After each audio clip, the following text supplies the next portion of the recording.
Hey, RC Geek, do the thing. What's the thing? That's the thing.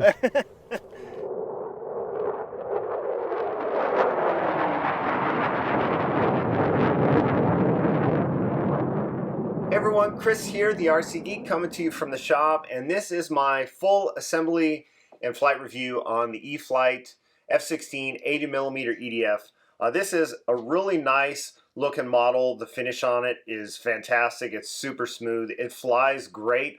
Comes with scale landing gear, all metal, and then you've got the full assortment of stores as well. It's been a really fun airplane to be able to have in the field. The interesting thing about it is you've got a nice large battery bay area in the front, and so you can fly from, you know, a 5,000 on up to a 7,000 if you really want to. I'm flying mostly with the 7,000 because I like the flight times. Now, in terms of the assembly itself, this is an extremely quick assembly. It starts with the horizontal tails. You insert the shaft into the fuselage, and then those are held in place by a single screw each. And then, of course, you hook up your push rods. And I do want to note, it does have a traditional push rod on the elevators versus what you may have seen with the F-18. So be aware of that. I know that'll be a question that does come up. And then from there, the wings slide on. There's actually two spars in here. And then those wings are held in place by two screws each. And then once that's in there, onto the vertical stabilizer. Now the airplane comes with 4 different marking sets that you can apply, and it's mostly gets applied onto the tail. I opted for the Toledo Stingers scheme, which I think looks really cool on the airplane. They've done a fantastic job of matching the colors on the airframe with the stickers. But when you're placing those stickers down, I want to mention that if you spray Windex down on the surface first, that gives you time to move the sticker and place it where it needs to be before it sticks onto the surface. So once you've placed it where you want, you squeegee out the excess Windex, clean it up with a paper towel, and then as that evaporates underneath, that sticker will adhere to the surface. It makes it really easy to place them and not have to stress too much about whether or not you get it perfect the first time. I put that sticker on before installing the tail. Once it goes on, just installs with 2 screws at the base of the tail. And so yeah, that is the heart of the assembly. Now on the bench, the airplane really looks fantastic. They've characterized the shape perfectly, and you've also got a full assortment of navigation lights in the airframe. You've got the weapons, of course, as well as those scale landing gear. Now the gear are all metal, they're shock absorbing, and so they really look fantastic. And the retraction of them is really awesome to watch. The paint work is really good. The colors are decently accurate. They look good on the airframe. And so yeah, it's a really nice looking F-16. In terms of the scale, it's just a shade under 1/10 scale. And in terms of the free wing, in comparison, it's only about an inch or 2 shorter, so it's a very similar size. One of the things I want to mention is you've got a nice big battery bay in here, and that's all lined with plastic all around. So that means over time that's going to hold up extremely well.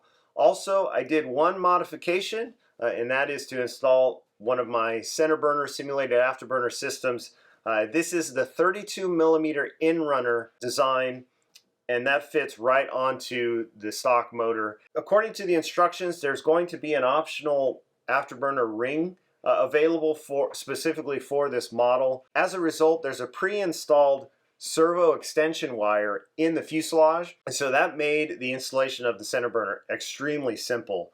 And so, you know, you put the CenterBurner onto the fan, reconnect your speed controller, plug in the CenterBurner into that servo extension, and then on the other end, plug in the controller, and then hook that up to the radio. I do recommend, just for simplicity, using the spare channel to set up that CenterBurner in this model. So with respect to the controls, through flying the airplane, I found that I actually wanted high rates all around, which is 100% on everything. And so those rates equate to, for the aileron, 15 millimeters up and down with 10% expo. For the elevators, 30 millimeters up and 25 millimeters down with 10% expo.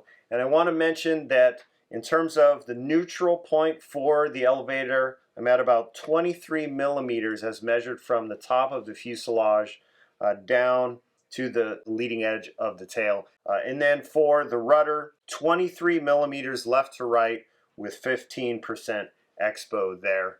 And one other thing that I did explore with the airplane is flaperons. So to do that, the ailerons come into the fuselage and are connected by a Y harness. So if you unplug one of those ailerons and plug it into the spare channel in the receiver, then set up flaperons in your configuration in the radio, then you can very easily set up flaperons on the model. Now, keep in mind, by doing it that way, only one of the ailerons will respond to the AS3X, but I've flown the airplane a bunch. It didn't have any issues at all with the flaperons doing it that way. I set it up for 4 millimeters mid and 9 millimeters full with no elevator mix required there, but I have 60% aileron differential, which means that they will travel further going trailing edge up versus trailing edge down, which is kind of what you want for flaperon setup like that. I found that it did help push the nose down a little bit on the landings and helped make it a little bit more floatier. Something to try, and I liked it, but it just didn't work as well when it was bumpy out. So with respect to the CG, I found that the CG location recommended in the manual was pretty far forward. Ultimately, I moved it aft, and I'm at about 105 millimeters as measured from the wing root leading edge aft. And so, as I had mentioned earlier, I've flown with 5,000 packs, 6,250 packs, 7,000s.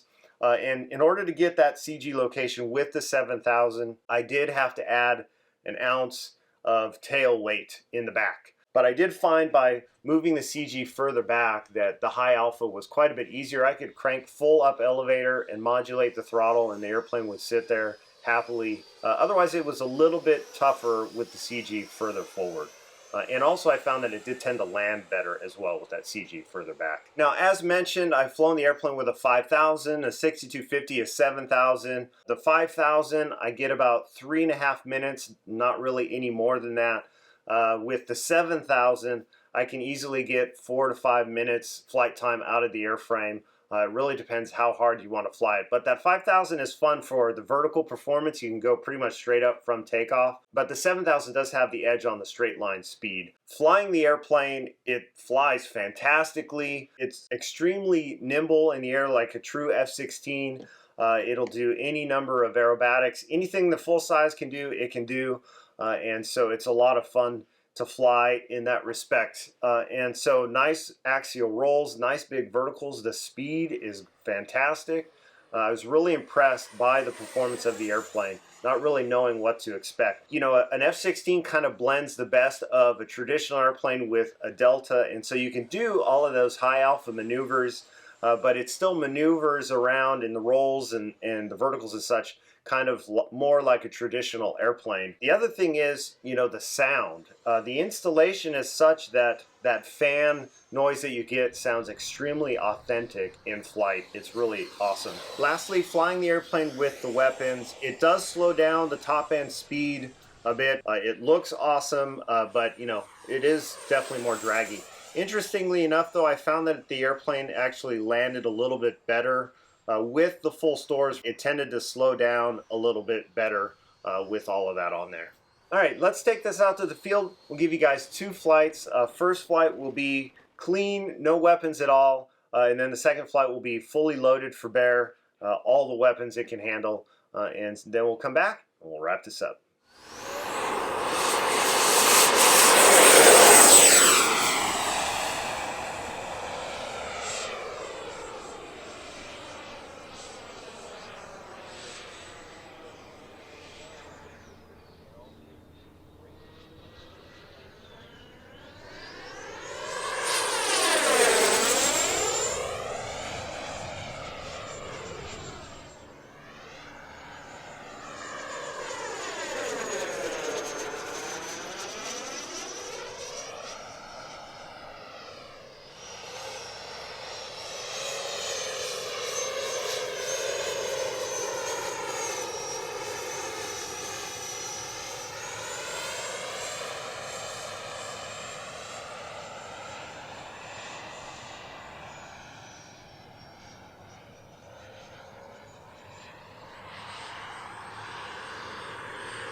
All right, guys, there we have the E-flite F-16 80mm EDF. Such an impressive airframe. It's a great size for an 80mm. You can carry any myriad of battery packs in it. Depending on the flight times you want to get, that may dictate the pack that you want to use. And one thing to keep in mind, the tires are pretty small, and so grass operations may be a challenge depending on how thick the grass is you're operating from. I can't speak to that personally just because we have all concrete out here in California. But that being said, if you add in the flaperons, that does help shorten the takeoff and help get off of the grass from what I have seen. That's it for this video, guys. Thanks so much for watching. Don't forget to follow along on social media at the RC Geek. Subscribe. And until next time, I'll see you at the field. Bonus flight. 5,000 pack, got it about here. I could probably stand to go back even further for the CG, but lots of fun. Vertical for sure. Not quite as fast as the 7,000, but it's got a bit more vertical, which is fun.